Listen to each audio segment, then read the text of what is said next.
Bendiciones, mis hermanos. Continuando con el estudio de la armadura de Dios, ya que debemos hacer toda la preparación que podamos para resistir al enemigo, tomar todas las medidas para que nuestras mentes y nuestros corazones sean entregados al dominio de Dios.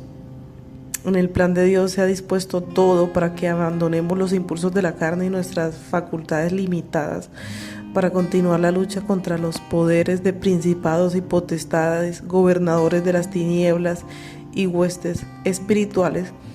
El día de hoy vamos a profundizar en el versículo 18, que dice: orando en todo tiempo, con toda oración y súplica en el Espíritu, y velando en ello, con toda perseverancia y súplica por todos los santos. Aquí lo que quiere decir el Señor a través del apóstol Pablo es que la oración en nosotros sea una práctica continua, una actitud de permanente comunión con Dios, que es la manera en la cual debe llevarse la armadura completa y librarse la batalla. Podemos decir que es a través de la oración que la fuerza espiritual y la armadura de Dios van a funcionar. Vamos a reflexionar en cada oración del versículo. Orando en todo tiempo. Como cristianos debemos orar constantemente, no debe ser algo ocasional. Pablo trabajaba de noche y de día, 1 Tesalonicenses 2:9, y también oraba de noche y de día. Sus oraciones no disminuían debido a sus muchas actividades, y así debemos hacer nosotros. Siempre mantener una relación viva con nuestro Padre Celestial, a pesar de tener muchas ocupaciones por el lugar donde laboramos o en lo que nos ocupamos como esposos, como padres, en la congregación, entre muchas otras cosas. Con toda oración y súplica. Esto es humildad al orar. La actitud con la que nos acercamos a Dios es una parte fundamental de la oración. Vemos un ejemplo en la Escritura, en Salomón, en Primera de Reyes 8:54, que dice: cuando acabó Salomón de hacer a Jehová toda esta oración y súplica, se levantó de delante del altar de Jehová, donde se había arrodillado, con sus manos extendidas al cielo.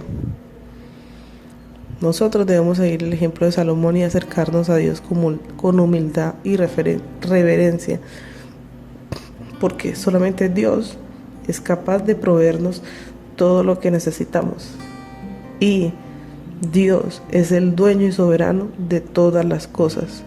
Por eso debemos de tener una oración con respeto hacia Él, reconociendo su poder.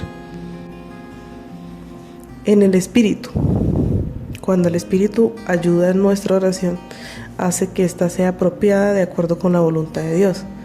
¿Por qué? Nosotros no presentamos nuestras peticiones ante Dios para hacerle saber nuestras necesidades. Él ya conoce nuestras necesidades antes de que le pidamos algo. El Espíritu examina esas oraciones, nota nuestras intenciones y la presenta a Dios en tal forma en que Él pueda contestarlas. Por eso la oración debe ser guiada por el Espíritu Santo. En la Escritura vemos una descripción más detallada en Romanos 8 del 26 al 27, dice la palabra: y de igual manera el Espíritu nos ayuda en nuestra debilidad, pues qué hemos de pedir como conviene no lo sabemos, pero el Espíritu mismo intercede por nosotros con gemidos indecibles. Mas el que escudriña los corazones sabe cuál es la intención del Espíritu, porque conforme a la voluntad de Dios intercede por los santos. Como no sabemos qué hemos de pedir como conviene, aun cuando tengamos las mejores intenciones, nuestras oraciones revelan a menudo nuestro limitado entendimiento o nuestros prejuicios ocultos. Por eso no sabemos si la bendición que pedimos será lo mejor para nosotros. Y yo creo que a todos nos ha pasado que el tiempo nos ha revelado la inmadurez de algunas de nuestras oraciones y que debemos de estar agradecidos de no haber recibido nunca alguna de las cosas que pedimos. Ahora, eso es cuando tenemos el Espíritu. Pero ¿cómo sabemos que el Espíritu de Dios va a interceder en nuestras oraciones? Es decir, que permanece en nosotros. Vayamos a 1 Juan 3:24, que dice: y el que guarda sus mandamientos permanece en Dios y Dios en él. y en esto sabemos que Él permanece en nosotros por el Espíritu que nos ha dado. ¿Cuáles son esos frutos? Amor, gozo, paz, paciencia, benignidad, fe, mansedumbre, templanza. Si estas cosas se están produciendo en nosotros, es porque se nos ha dado el Espíritu de Dios. Y Él hace que la oración sea apropiada de acuerdo con la voluntad de Dios. Velando en ello. Velando en ello es estar insomne, es decir, mantenerse despierto. Vemos dos ejemplos importantes en la Biblia. Marcos 13:33, que dice: mirad, velad y orad, porque no sabéis cuándo será el tiempo. Y Lucas 21:36, que dice: velad pues en todo tiempo, orando, que seáis tenidos por dignos de escapar de todas estas cosas que vendrán y de estar en pie delante del Hijo del Hombre. Estos dos ejemplos sucedieron antes de acontecimientos importantes. Hermanos, cuando se acerquen acontecimientos importantes a nuestras vidas, velemos en ellos, velemos en oración. Ahora, con toda perseverancia y súplica. La perseverancia en la oración no tiene el propósito de cambiar la voluntad de Dios mediante nuestra insistencia. Como por ejemplo el niño que a fuerza de persistentes ruegos obtiene lo que desea un padre no dispuesto a ceder. No. La perseverancia en la oración nos ayuda a aumentar nuestra intimidad con Dios.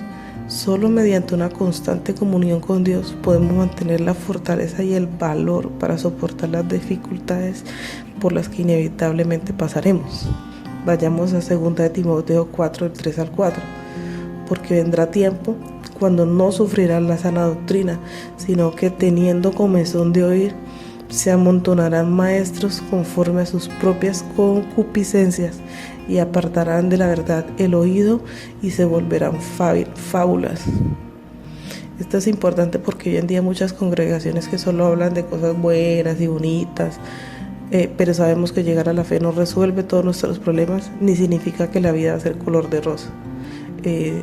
Va a haber tiempo de dolor, de enfermedad, de muerte de nuestra familia, crisis financieras. Y perseverar en la oración nos ayuda a tener los pies en la tierra. Entonces tenemos que poner constantemente la mira en las cosas de arriba, como dice Colosenses 3:2, y pensar o estimar el valor de cada experiencia mediante la contemplación de la gloria de Dios y de su voluntad. Y eso es la cura para el dolor o sufrimiento que posiblemente vayamos a tener durante las experiencias difíciles que tengamos en la vida. Por último, por todos los santos. Esto significa que debemos orar por nuestros hermanos en la fe, por sus necesidades, por su crecimiento espiritual y por su protección en momentos de dificultad. Orar por los demás es una manifestación de amor y de unidad en Cristo. Si amamos a nuestro prójimo, Dios permanece en nosotros y su amor se ha perfeccionado en nosotros, como dice 1 de Juan 5:12.